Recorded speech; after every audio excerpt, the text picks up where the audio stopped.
নমস্কাৰ বন্ধুসকল, কৰম পূজা উপলক্ষে নতুন এটা গীত কৰিবলৈ মই গৈ আছোঁ আমাৰ নয়নমণি দা ষ্টুডিঅ'লৈ।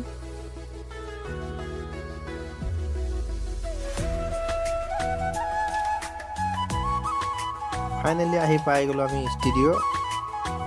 আৰু মোৰ লগত আহিছে আমাৰ জনপ্ৰিয় কণ্ঠশিল্পী সকলোৰে মৰমৰ আমাৰ অকণ দা আহিছে, আৰু অকণ দা ভায়েক যিটো ৰোমিঅ' আহিছে, আৰু মোৰ লগত আহিছে আমাৰ বন্ধু প্ৰাঞ্জল কৰ্মী। আৰু ইফালে আছে আমাৰ নয়নমণি দা।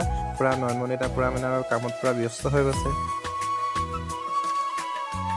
আৰু ইফালে অকণ আমাৰ মোবাইলত ব্যস্ত হৈ আছে।